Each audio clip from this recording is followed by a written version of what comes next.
By a show of hands, tell me, who has ever appeared as a contestant on The World's Strongest Man? Tony, no? I'm gonna have to rewatch that. I thought I saw you on there. No, when most people watch a show, if you're really gonna spend your time watching The World's Strongest Man, and if you are, God bless you. When most people watch that, it's purely for entertainment. When I watch it, it's purely so I can get a sermon illustration. And I succeeded. I was watching this guy who's slightly bigger than me, and he's literally, I'm not kidding, the contestants were dragging by themselves a 45-ton airplane. 45 tons down a 25 meters, so that's about 80 feet runway. And I wish I could do it for you, but so this guy is attached by his back to the plane, and he's just, he's got a rope, and I don't know how you don't blow your lungs out doing something like this. Amazing. I didn't watch it long enough to see if anyone got injured, so you'll have to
books. Now Joshua, son of Nun, was filled with the spirit of wisdom because Moses had laid his hands on him. So the Israelites listened to him and did what the Lord had commanded Moses. Since then, no prophet has risen in Israel like Moses, whom the Lord knew face to face, who did all those signs and wonders the Lord sent him to do in Egypt, to Pharaoh and to all his officials and to his whole land. For no one has ever shown the mighty power or performed the awesome deeds that Moses did in the sight of all Israel. Gee, any pressure on Joshua as your successor? This is the guy that Joshua has to follow? Think about the enormity of the so-called shadow of Moses. Sometimes, well, I don't think any of us have ever followed someone like Moses, not literally anyway. But look, if you've ever taken someone's place on a team, or maybe you've taken someone's place in a family, maybe all of a sudden your dad or your mom. Sometimes it's hard to fit into those shoes, isn't it? If you've ever taught a classroom at a school, sometimes you're replacing a teacher who has been there for 15, 20, 30, even 40 years, and who is a master teacher, and now all you need to do is step in his or her shoes. It seems daunting because it probably is. You got to put up with my sports example again.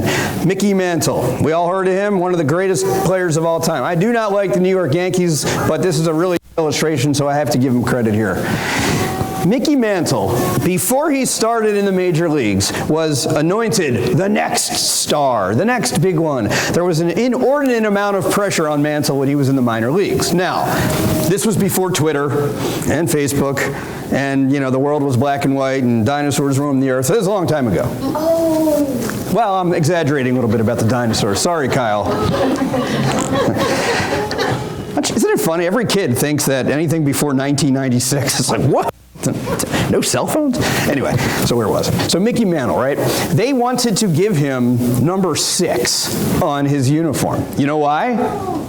Number 3 was some guy named Babe Ruth. And if you don't like baseball, you still know who Babe Ruth is. Number 4 was another guy named Lou Gehrig, another Hall of Famer. Number 5, Joe DiMaggio, who Mantle was ending up replacing anyway. So naturally, they wanted Mickey to be number 6. He said, I don't think so. So anyway, bottom line is Mantle ended up number 7 because he didn't want that pressure. And you know what? It ended up pretty good for him being a legendary Hall of Fame player. But we're not all Mickey Mantle, of course. And Joshua had his hands full. Moses, as we discussed today in class, he was the one person who had more contact with God than anyone. And Joshua's got to replace him. So, let's see. Joshua's going to replace Moses. Now, does that mean God will change his expectations? Does that mean the promised land, well, you know what, no longer, forget it. We'll do something else. Of course not. When he's not going to change the expectations. He'll change the context of it and some of the people.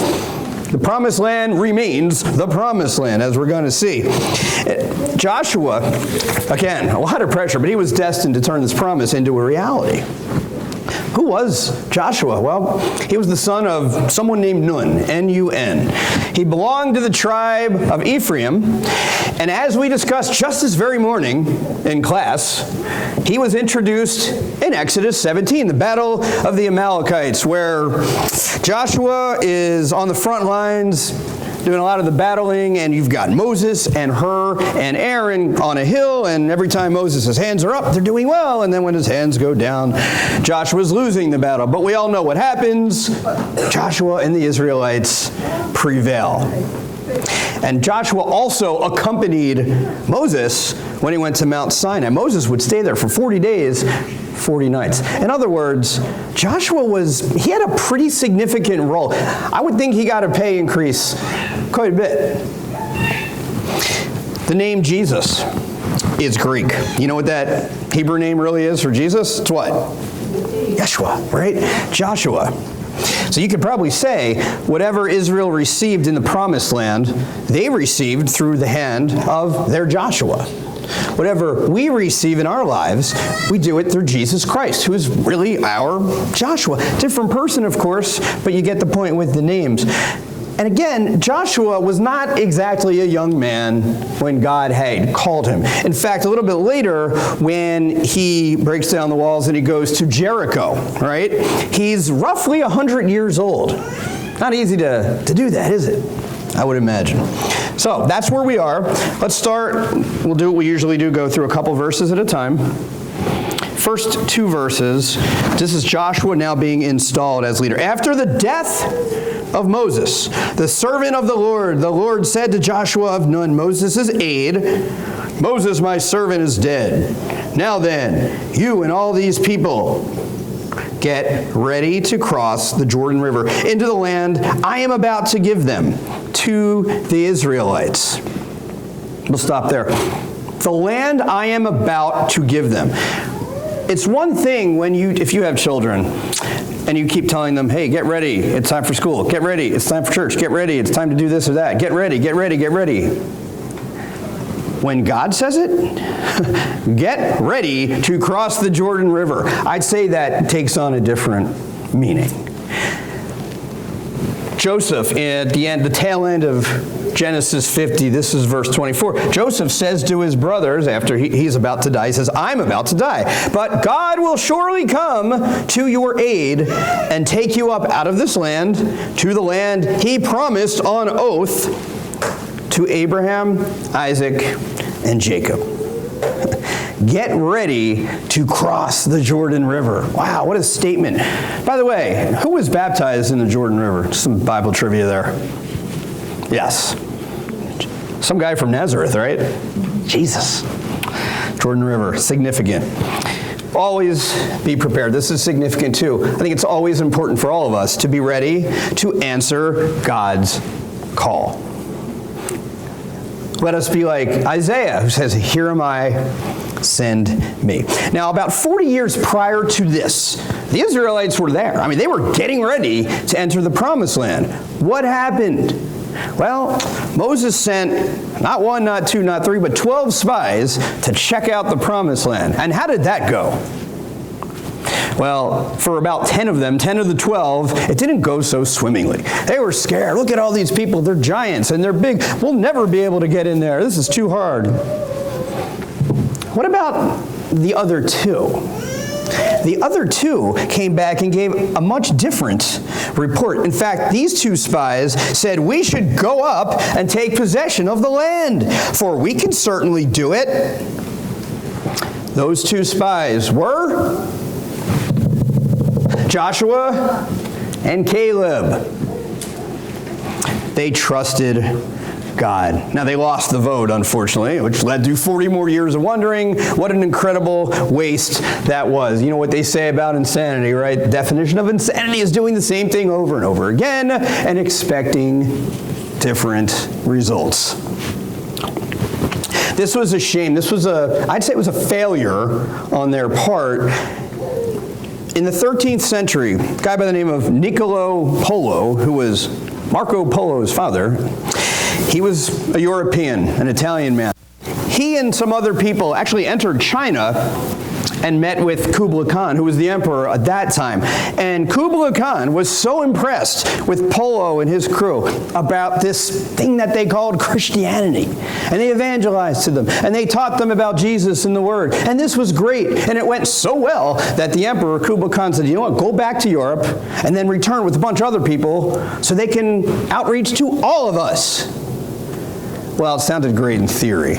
But then life got in the way, because the Europeans went back to Europe, and there was all kind of infighting and political unrest, and it was just a mess. And it took forever for them to, oh yeah, we need to go back to China. And by that point, only 2 Europeans, 2, offered to go. And even they were scared to death when they got there. So the message was never given. For the Chinese, Kublai Khan turned instead, not to Christianity. What's the most popular religion there even today? Buddhism. I'm not knocking Buddhism, but I think we all know it's just not the same as Christianity. That was a shame that day. And I just pray as we move forward, as you move forward in your personal or private lives, we take advantage of the opportunities before us. Let's go to verses 3 and 4. God's still talking to Joshua. I will give you every place where you set your foot.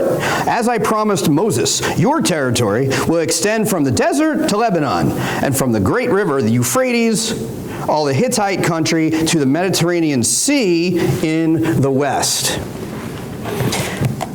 God promises us certain things, and they allow us to move forward. This is very similar to Deuteronomy 11, 24, 25. Every place where you set your foot will be yours. Your territory will extend from the desert to Lebanon, and from the Euphrates River to the Mediterranean Sea. No one will be able to stand against you. The Lord your God, as he promised you, will put the terror and fear on the whole land wherever you go. Even if you're not a geography expert, what do these words tell us? This is not merely a conceptual idea. This is concrete. There is precise territory with real land and real boundaries. It's not like God saying, yeah, just follow my rules and you can go wherever you want and have some fun. No. These are pretty specific boundaries. And that leads to that fifth verse, which, for my money, is probably the spiritual highlight here. Verse 5, no one will be able to stand against you all the days of your life. As I was with Moses, so I will be with you. I will never leave you, nor forsake you. I will never leave you, nor forsake you. Sometimes we need to take a leap of faith. And you might argue, or you might answer that by saying, when is faith not a leap? And I would say you're probably right. Now, Joshua was a skilled guy, but is the fact that he had some abilities and skill, did that ensure victory? Was it Joshua? Was his good looks, if that's what it was, did that ensure success? Or did it have to do more with God? Was it Israel's greatness and their willingness to obey? No, it had nothing to do with that. It had everything to do with God's allowance to do that. God is a great God, and he will be forever with them, just like he will be with us. But don't misunderstand. This is not, you know me now, this is not a health and wealth gospel. I'm not saying, well, if we seek God's will and answer his call, he'll give us a lot of money and all the good looks in the world. I don't see that in this Bible anyway. But I do believe if we answer his call and we are obedient, he will provide. Now, it's going to look different for me than it will for you and it will for anyone else. But I believe he will provide. Let's read the final 4 verses here, verses 6 through 9, and pay attention to what God says a few times. Be strong and courageous, because you will lead these people to inherit the land I swore to their ancestors to give them. Be strong and very courageous. Be careful to obey all the law my servant Moses gave you. Do not turn from it to the right or to the left, that you may be successful wherever you go. Verse 8, keep this book of the law always on your lips. Meditate on it day and night, so that you may be careful to do everything written in it. Then you will be prosperous and successful. Have I not commanded you? Be strong and courageous. Do not be afraid. Do not be discouraged. For the Lord your God will be with you wherever you go. 3 times in those 4 verses, be strong and courageous. God is not beating around the bush. He's not being subtle. And this really points to the boldness, not really that we have, but that we have through God. Now, it's easy to be bold. It's easy to have an incredible amount of faith that will move mountains in the walls of a church building. When we go outside, when we deal with the problems out there, when we deal with difficult people who might not know Christ, can we still be bold? Can we still have strength through our relationship with Christ? The opposite of strong and courageous is probably weak and frightened. Now, of course, we're going to have some weaknesses because we're human. Of course, there are going to be times in our life, maybe even later today, when we're freaked out about something, that we're frightened, and that's okay. But it is no way to lead consistently, I'm saying. If we're constantly weak and afraid, then we have to figure that out. That's no way not only to lead people, but also to follow. Because if God is with us, and we really, really believe that God is with us, we can puff out our chests a little bit. Not in overconfidence, not being cocky. But boy, how reassuring is that? Above all else, that's why I love to read these words. Be strong and be courageous. I will be with you wherever you go. Through the good, through the bad, through anywhere in between. I will be with you wherever you go. Now, God has already decided, by the way, that, we're going to capture Canaan and give it to the Israelites. God knows the final score of this, right? They might not be 100% sure. Now, this type of vocabulary, it's used in other Old Testament books also, regarding instructions for war. We see that later in later in Joshua chapter 10. We saw it in Deuteronomy 3, also in 2 Chronicles 32. So God knows what's going to happen. He knows the end game. However, a phrase like this, be strong and courageous, how does it pertain to our lives? How does it resonate with us thousands of years later? I mean, we're not crossing into any promised land that is currently being inhabited by a bunch of Canaanites. It resonates more to us as we learn to trust in the Lord rather than our own devices, rather than our own skill set. And it's interesting, if you fast forward a little bit, the very end of the first chapter, verse 18, what does Joshua say? Now he's talking to the people, whoever rebels against your word and does not obey it, whatever you may command them will be put to death. Only be strong and courageous. And then he talks about Rahab and the spies, which I'm going to talk a little bit about tonight at that service. So for today, though, our confidence. If we talk about being strong and being courageous, it doesn't, I gave that goofy illustration about the world's strongest man. That is strength, that's physical strength. But again, real strength, real courage looks different because 99.9% of the population are not as strong physically as those people. But we can still have strength. What is our confidence in? Is it in ourselves or is it in Him? Is it in our obedience to God? That 8th verse, what does he mention? Keep this book of the law. Now, shouldn't God's promises be our foundation for obedience? Now, when I see book of the law and meditate on it day and night, did someone else write something about that in a psalm? Think about it. There are 150 psalms. Some are really long. 119th one in particular is really long. The very first psalm, the very first 3 verses of that first psalm, the author said, "Blessed is he who does not walk in step with the wicked, or stand in the way that sinners take, or sit in the company of mockers, but whose delight is in" what? The law of the Lord. Meditates on it day and night. That person is like a tree planted by streams of water, which yields its fruit in season, whose leaf does not wither. Whatever they do prospers. Meditate on that as the day goes on. The other interesting point there, he uses the word lips. Keep this book of law always on your lips. Now, we don't do it a whole lot in our culture. Some people do, I think.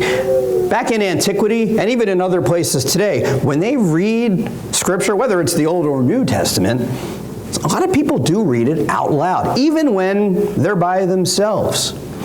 I'm not saying that's right, wrong, or anywhere in between, because we all have different strategies for that. But I think that was the reason for that particular verse. And then finally, the promised land. The promised land, it's in their view. The long-awaited inheritance of the descendants of Abraham. I want to read Genesis 12, 1 through 3. And here's why. I'm going to emphasize certain words that God said. He says to, he was Abram at this point, he says, go from your country, your people, and your father's household to the land I will show you. I will make you into a great nation. I will bless you. 4 times. I will make your name great. You will be a blessing. This is God talking. I will bless those who bless you, and whoever curses you, I will curse. And all the peoples on the earth will be blessed through you. Wow. That is language of promises. I will see what I'm about to do for you. Now, I know we don't all have Abraham's situation. I understand that. It's hard to just get up and walk away and say, hey, whatever you want, God. But Abraham did. And it's a good thing he did, because he had quite a few descendants, as we know about. So the perspectives of the Israelites, and I kind of hit on this earlier, they've had the same guy for, 40 years? Moses is our guide. And now you're saying he has to be replaced? We don't even know Joshua very well. And now he's the one we're going to have to follow? And God answers, yeah, he's the one. He's the one I'm putting in charge. If it's good enough for me, it better be good enough for you. Forward motion as we move forward takes strength, and it takes courage from ourselves, but also from God. Now, does that mean, again, success is guaranteed? No. This does not mean that prosperous times are around the corner, but we do need to keep moving. Joshua moved, not only that, he moved quickly. He feared God. He obeyed God. He loved God. He was a terrific servant. And as we probably know, any prosperity that we enjoy has a whole lot more to do with God than it does to do with us. I know that's in my case, for sure. God, throughout this text, he is not offering any military strategy. Did you notice that? It's all spiritual obedience.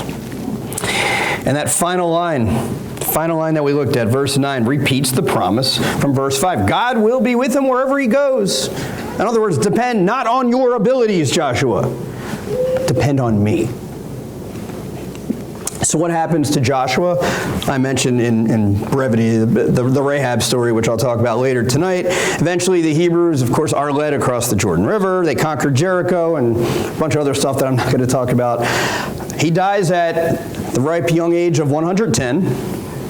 And here's what I believe is one of the most important points that I can make today. The very first verse of this book, I believe there are 24 chapters in Joshua. The very first verse, look how Joshua is referred to. He is called Moses' aide. Nothing wrong with that. By the end of the book, he is called the servant of the Lord. Moses' aide, servant of the Lord. Safe to say that he grew quite a bit. That is the emergence of a leader. And he wasn't perfect. We're not perfect. But he grew enough to be known as the servant of the Lord. That is saying something. God used Joshua in ways that he used no other man, and in ways that he will use no other man. That's why it's so important for us to remember never to create God in our own image, right? I love what John the Baptist says in John 3:30. Here comes Jesus. What does John the Baptist say? He must become greater. I must become less. And these men, these women, these children, 40 years of wandering in the desert. And I wonder, symbolically speaking, is that us? Are we wandering in our own desert? There's not a literal desert in the Midwest, I understand that. But are we wandering around, at least mentally, paralyzed by fear?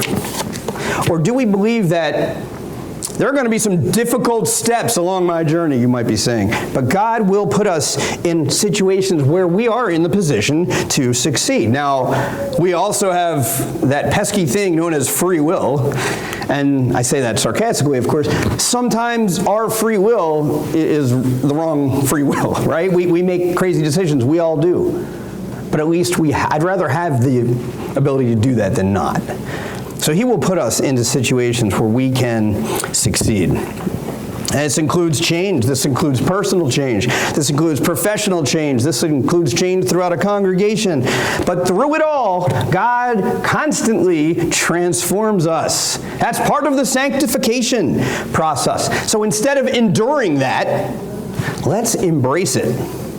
Let's embrace our challenges. Let's see them not as obstacles, but more as opportunities. And sometimes that means we have to get rid of stuff of our 45-ton airplane. I like Rob Bell has a good quote on this. He says, if you need to celebrate how good it was, then celebrate. If you need to remember how great it was when they were alive, then remember that. If you need to apologize or make amends, or you need to do something to make peace with how it was, then do it. But then move on. We have opportunities. If you have not yet been washed by the blood of Christ, this is an incredible opportunity for you to come home. Look, there's a reason God chose Joshua.